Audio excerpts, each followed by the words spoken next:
Friends, ಎಲ್ಲರಿಗೂ ನಮಸ್ಕಾರ. ಸರಸು ಅಡುಗೆ ಚಾನಲ್ಗೆ ಸ್ವಾಗತ. ಫಸ್ಟ್ ಟೈಮ್ ನಮ್ಮ ವಿಡಿಯೋ ನೋಡುತ್ತಿದ್ದರೆ ಪ್ಲೀಸ್ ಸಬ್ಸ್ಕ್ರೈಬ್ ಮಾಡಿಕೊಳ್ಳಿ. ಇವತ್ತು ನಾನು ಪರ್ಫೆಕ್ಟಾಗಿ ಇಡ್ಲಿನ ಮತ್ತು ಅದರ ಜೊತೆ ಸಾರು ಚಟ್ನಿ ಯಾವ ರೀತಿ ಮಾಡೋದಂತ ತೋರಿಸ್ಕೊಡ್ತೀನಿ. ನೀವು ಪೂರ್ತಿಯಾಗಿ ವಿಡಿಯೋನ ನೋಡಿ, ಎಲ್ಲಿಯೂ ಕೂಡ ಸ್ಕಿಪ್ ಮಾಡಬೇಡಿ. ಈಗ ನಾನು ಇದು ಇಡ್ಲಿ ರವಾನ 3 ಕಪ್ ಆಗಷ್ಟು ತೊಗೊಂಡೇನಿ. ಇಡ್ಲಿ ರವಕ್ಕೆ ನಾನು ಇಲ್ಲಿ 1/4 ಕಪ್ ಆಗಷ್ಟು ಅವಲಕ್ಕಿ, 1 ಕಪ್ ಆಗಷ್ಟು ಉದ್ದಿನ ಬೇಳೆ ತೊಗೊಂಡೇನಿ. ಇವಾಗ ಒಂದು ಪಾತ್ರೆಗೆ ನಾನಿಲ್ಲಿ ಇಡ್ಲಿ ರವಾನ ಹಾಕಿಕೊಂಡು ಇದನ್ನು ಚೆನ್ನಾಗಿ ವಾಶ್ ಮಾಡಿಕೊಳ್ಳಬೇಕು. ನೋಡಿ, ಇದಕ್ಕೆ ನೀರನ್ನು ಹಾಕಿಕೊಂಡು ಮೊದಲಿಗೆ ಇದನ್ನು ಚೆನ್ನಾಗಿ ವಾಶ್ ಮಾಡಿಕೊಳ್ಳೋಣ. ಈ ರೀತಿ ಕೈಯಿಂದ ಚೆನ್ನಾಗಿ ವಾಶ್ ಮಾಡಬೇಕು. ನೋಡಿ, ಇದನ್ನು 30 ಸೆಕೆಂಡ್ ಆಗೋವರೆಗೂ ಬಿಟ್ಟು ನಂತರ ಇದರಲ್ಲಿರುವ ನೀರಿನ ಅಂಶವನ್ನು ತೆಗೆಯಿರಿ. ಇವಾಗ ನೋಡಿ, ಇದಕ್ಕೆ ಮತ್ತೆ ನೀರನ್ನು ಹಾಕಿ ಇದನ್ನು 4 ಗಂಟೆವರೆಗೂ ನೆನೆಲಿಕ್ಕಿಡೋಣ. ಇವಾಗ ಉದ್ದಿನ ಬೇಳೆ ಕೂಡ ಒಂದು ಪಾತ್ರೆಗೆ ಹಾಕತ್ತೀನಿ. ಅದನ್ನು 3 ಸರ್ತಿ ವಾಶ್ ಮಾಡಬೇಕು ಚೆನ್ನಾಗಿ. ಈ ರೀತಿ ಕೈಯಿಂದ ಚೆನ್ನಾಗಿ ವಾಶ್ ಮಾಡಿಕೊಳ್ಳಿ. ಇವಾಗ ಚೆನ್ನಾಗಿ ವಾಶ್ ಮಾಡೀನಿ. ಇವಾಗ ಅದಕ್ಕೆ ನೀರನ್ನು ಹಾಕಿ ಉದ್ದಿನ ಬೇಳೆ ಕೂಡ 4 ಗಂಟೆವರೆಗೂ ನೆನೆಲಿಕ್ಕೆ ಇಡಾತೀನಿ. ನಾನಿಲ್ಲಿ 1/4 ಕಪ್ ಆಗಷ್ಟು ಅವಲಕ್ಕಿ ತೊಗೊಂಡಿಲ್ಲ. ಅದನ್ನು ಕೂಡ ಈ ರೀತಿ ನೀರನ್ನು ಹಾಕಿ ಚೆನ್ನಾಗಿ ವಾಶ್ ಮಾಡಿಕೊಳ್ಳೋಣ. ಇದನ್ನು ವಾಶ್ ಮಾಡಿ ಇದಕ್ಕೆ ಮತ್ತೆ ನೀರನ್ನು ಹಾಕಿ ಇದನ್ನು ಕೂಡ 4 ಗಂಟೆವರೆಗೂ ನೆನೆಲಿಕ್ಕೆ ಇಡಾತೀನಿ. ನೋಡಿ, ಇವಾಗ 4 ಗಂಟೆಯ ನಂತರ ಉದ್ದಿನ ಬೇಳೆ ಎಷ್ಟು ಚೆನ್ನಾಗಿ ನೆನೆದಿದೆ. ಇದರಲ್ಲಿರುವ ನೀರನ್ನು ತೆಗೆದು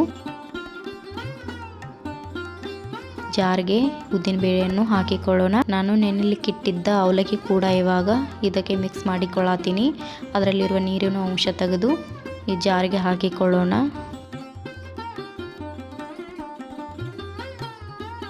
ಇವಾಗ ಇದಕ್ಕೆ ಸ್ವಲ್ಪ ನೀರನ್ನು ಹಾಕಿ ಚೆನ್ನಾಗಿ ರುಬ್ಬಿಕೊಳ್ಳಬೇಕು. ಇದನ್ನು ಚೆನ್ನಾಗಿ ನುಣ್ಣಗೆ ರುಬ್ಬಿಕೊಳ್ಳಬೇಕು. ಪೂರ್ತಿ ಸಾಫ್ಟಾಗಿ ರುಬ್ಬಿಕೊಳ್ಬೇಕು. ನೋಡಿ, ಈ ರೀತಿ ಸಾಫ್ಟಾಗಿ ರುಬ್ಬಿಕೊಳ್ಳಿ.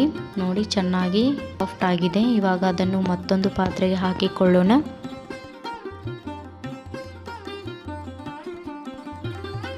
ಇವಾಗ ನೆನೆಲಿಕ್ಕಿಟ್ಟಿದ್ದ ರವವನ್ನು ಕೂಡ ತಗೊಳ್ಳೋಣ. ಅದರಲ್ಲಿರುವ ನೀರನ್ನು ತೆಗೆದು ಈ ರೀತಿ ಕೈಯಿಂದ ಚೆನ್ನಾಗಿ ರವಾವನ್ನು ಹಿಂಡಿಕೊಳ್ಬೇಕು.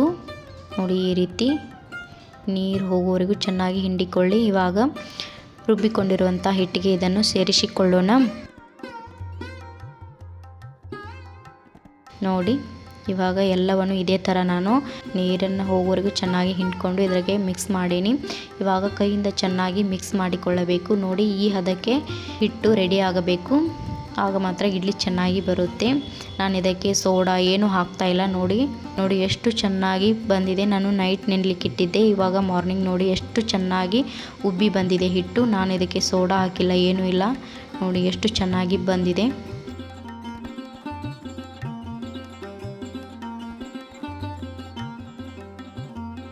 ಇದಕ್ಕೆ ನಾನು ರುಚಿಗೆ ತಕ್ಕಷ್ಟು ಉಪ್ಪನ್ನು ಹಾಕಿಕೊಂಡು ಇದನ್ನು ಚೆನ್ನಾಗಿ ಸೌಟಿಂದ ಮಿಕ್ಸ್ ಮಾಡಿಕೊಳ್ಳಿ. ನೋಡಿ, ಈ ರೀತಿ ಚೆನ್ನಾಗಿ ಮಿಕ್ಸ್ ಮಾಡಿಕೊಳ್ಳಿ. ಇವಾಗ ನಾನು ಇಡ್ಲಿಗೆ ಸಾರನ್ನು ರೆಡಿ ಮಾಡಿಕೊಳ್ಳೋಣ. ನಾನಿಲ್ಲಿ ಕುಕ್ಕರ್ಗೆ 1 ಕಪ್ ಆಗಷ್ಟು ಹೆಸರು ಬೇಳೆ ಹಾಕೊಳತ್ತೀನಿ. 1 ಕಪ್ ಹೆಸರು ಬೇಳೆಗೆ ನಾನಿಲ್ಲಿ 1 ಟೊಮ್ಯಾಟೊ, 2 ಹಸಿಮೆಣಸಿಕಾಯಿ, ಕರಿಬೇವು ಹಾಕೊಳತ್ತೀನಿ ಮತ್ತು 1/4 ಟೀ ಸ್ಪೂನ್ ಆಗಷ್ಟು ಅರಿಶಿನ ಪೌಡರ್, 1 ಟೇಬಲ್ ಸ್ಪೂನ್ ಆಗಷ್ಟು ಕುಕ್ಕಿಂಗ್ ಆಯಿಲ್ ಹಾಕೇನಿ. ಇವಾಗ ನಾನಿಲ್ಲಿ 2 ಗ್ಲಾಸ್ ಆಗಷ್ಟು ನೀರನ್ನು ಹಾಕಿಕೊಳ್ಳತ್ತೀನಿ. ನೋಡಿ, ಇವಾಗ ಮುಚ್ಚಳನ ಮುಚ್ಚಿ ನಾನಿಲ್ಲಿ 3 ವಿಸಲ್ನ ಕೂಗಿಸ್ತಾ ಇದ್ದೀನಿ. ಇದನ್ನು ಅದು ಬೇಳೆ ಬೇಯುವವರೆಗೂ ನಾವು ಚಟ್ನಿ ರೆಡಿ ಮಾಡಿಕೊಳ್ಳೋಣ. ಇಲ್ಲಿ ಜಾರಿಗೆ 1 ಕಪ್ ಆಗಷ್ಟು ಕೊಬ್ಬರಿ ಮತ್ತು ಹಸಿ ಕೊಬ್ಬರಿ ಹಾಕೇನಿ. 1/4 ಕಪ್ ಆಗಷ್ಟು ಪುಟಾಣಿ ಹಾಕೇನಿ. ನಾನು 2 ಹಸಿರು ಮೆಣಸಿಕಾಯನ್ನು ಹಾಕೇನಿ ಮತ್ತು 5 ಬೆಳ್ಳುಳ್ಳಿ ಎಸಳು, ಸ್ವಲ್ಪ ಶುಂಠಿ, ಪುದೀನ ಕೂಡ ಹಾಕೇನಿ, ಕೊತ್ತಂಬರಿ, ಹುಣಸೆ ಹಣ್ಣನ್ನು ಕೂಡ ಹಾಕೇನಿ. ರುಚಿಗೆ ತಕ್ಕಷ್ಟು ಉಪ್ಪನ್ನು ಹಾಕಿ ಇದನ್ನು ಚೆನ್ನಾಗಿ ರುಬ್ಬಿಕೊಂಡು ಬರೋಣ.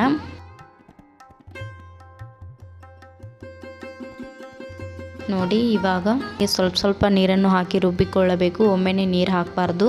ಸ್ಪೂನಿಂದ ಇದನ್ನು ಚೆನ್ನಾಗಿ ಈ ರೀತಿ ಮಿಕ್ಸ್ ಮಾಡಿಕೊಂಡು ಮತ್ತೆ ಸ್ವಲ್ಪ ನೀರನ್ನು ಹಾಕಿ ಇದನ್ನು ಪೂರ್ತಿ ನುಣ್ಣಗೆ ರುಬ್ಬಿಕೊಳ್ಬೇಕು. ನೋಡಿ, ಈ ರೀತಿ ರುಬ್ಬಿಕೊಂಡೇನಿ.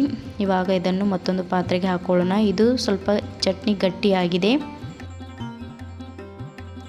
ಇದಕ್ಕೆ ಜಾರಿಗೆ ಸ್ವಲ್ಪ ನೀರನ್ನು ಹಾಕಿ ಇದಕ್ಕೆ ಮಿಕ್ಸ್ ಮಾಡಿಕೊಳ್ಳೋಣ. ಇದು ಪೂರ್ತಿ ಗಟ್ಟಿದ್ರೆ ನೀವು ಸ್ವಲ್ಪ ನೀರನ್ನು ಹಾಕಿ ಸ್ವಲ್ಪ ತಿಳು ಮಾಡ್ಕೋಬೇಕು. ನೋಡಿ ಇವಾಗ ಸೌಟಿಂದ ಈ ರೀತಿ ಮಿಕ್ಸ್ ಮಾಡಬೇಕು. ನೋಡಿ ಈ ರೀತಿಯಾಗಿರಬೇಕು. ಇವಾಗ ಚಟ್ನಿಗೆ ಒಗ್ಗರಣೆ ಕೂಡ ರೆಡಿ ಮಾಡೋಣ. ನಾನಿಲ್ಲಿ 1 ಟೇಬಲ್ ಸ್ಪೂನ್ ಆಗಷ್ಟು ಎಣ್ಣೆಯನ್ನು ಹಾಕೇನಿ. ಅದಕ್ಕೆ 1/4 ಟೀ ಸ್ಪೂನ್ ಆಗಷ್ಟು ಸಾಸಿವೆ, 1/4 ಟೀ ಸ್ಪೂನ್ ಆಗಷ್ಟು ಜೀರಿಗೆ,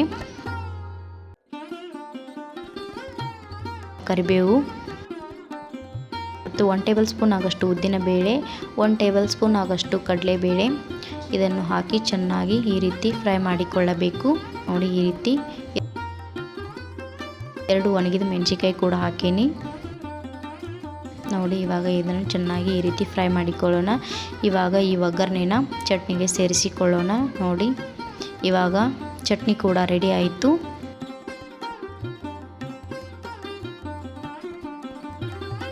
ಇದನ್ನು ಸೈಡ್ಗೆ ಎತ್ತಿಡೋಣ. ಇನ್ನು ಇವಾಗ ಆಲ್ರೆಡಿ ಬೇಳೆ ಕೂಡ ಬೆಂದಿದೆ. ನೋಡಿ ಎಷ್ಟು ಚೆನ್ನಾಗಿ ಬೆಂದಿದೆ. ನೋಡಿ ಚೆನ್ನಾಗಿ ಬೆಂದಿದೆ. ಇವಾಗ ಸಾರನ್ನು ಮಾಡಿಕೊಳ್ಳೋಣ. ನಾನು ಇಲ್ಲಿ ಸ್ಟೋವ್ ಮೇಲೆ ಒಂದು ಪಾತ್ರೆ ಇಟ್ಟು ಅದಕ್ಕೆ 2 ರಿಂದ 3 ಟೇಬಲ್ ಸ್ಪೂನ್ ಆಗಷ್ಟು ಎಣ್ಣೆಯನ್ನು ಹಾಕಿಕೊಂಡು ಅರ್ಧ ಟೇಬಲ್ ಸ್ಪೂನ್ ಆಗಷ್ಟು ಸಾಸಿವೆ, ಅರ್ಧ ಟೇಬಲ್ ಸ್ಪೂನ್ ಆಗಷ್ಟು ಜೀರಿಗೆ, ಸ್ವಲ್ಪ ಕರಿಬೇವು ಇದನ್ನು ಚೆನ್ನಾಗಿ ಫ್ರೈ ಮಾಡಿಕೊಳ್ಬೇಕು. ನಾನಿಲ್ಲಿ ಶುಂಠಿ ಬೆಳ್ಳುಳ್ಳಿ ಪೇಸ್ಟ್ ಕೂಡ ಹಾಕೀನಿ. ಇದನ್ನು ಚೆನ್ನಾಗಿ ಹಸಿ ವಾಸನೆ ಹೋಗೋವರೆಗೂ ಫ್ರೈ ಮಾಡಿಕೊಳ್ಳಬೇಕು.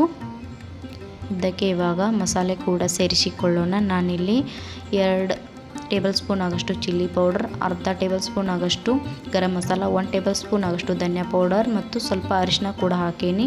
ಇವಾಗ ಇದನ್ನು 1 ನಿಮಿಷವರೆಗೂ ಚೆನ್ನಾಗಿ ಫ್ರೈ ಆಗಲಿಕ್ಕೆ ಬಿಡೋಣ. ನೋಡಿ ಈ ರೀತಿ ಚೆನ್ನಾಗಿ ಫ್ರೈ ಮಾಡಿಕೊಳ್ಳಬೇಕು. ಇದರಲ್ಲಿರುವ ಹಸಿ ಸ್ಮೆಲ್ ಸ್ವಲ್ಪ ಹೋಗುವವರೆಗೂ ಫ್ರೈ ಮಾಡಬೇಕು. ಇವಾಗ ಚೆನ್ನಾಗಿ ಫ್ರೈ ಆಗಿದೆ. ಬೇಯಿಸಿಕೊಂಡಿರುವಂತಹ ಬೇಳೆಯನ್ನು ಇದಕ್ಕೆ ಮಿಕ್ಸ್ ಮಾಡಿಕೊಳ್ಳೋಣ.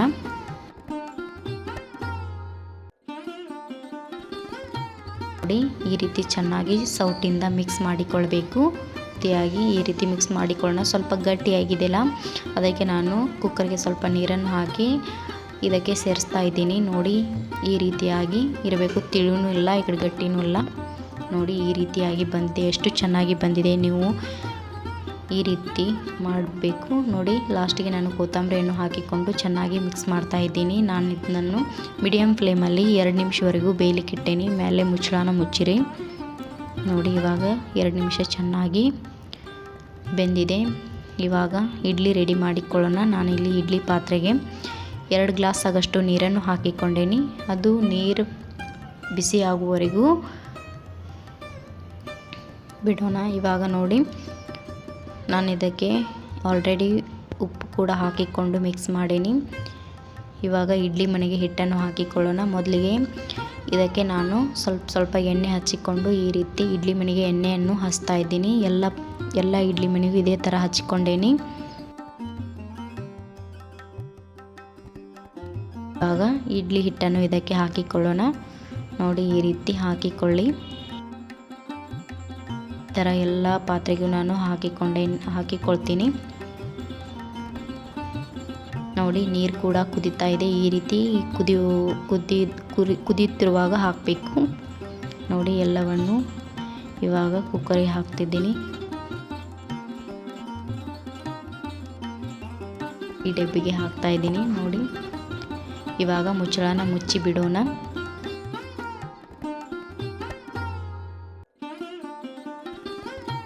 ಚೆನ್ನಾಗಿ ಉಬ್ಬಿ ಬಂದಿದೆ ನೋಡಿ ಇಡ್ಲಿ.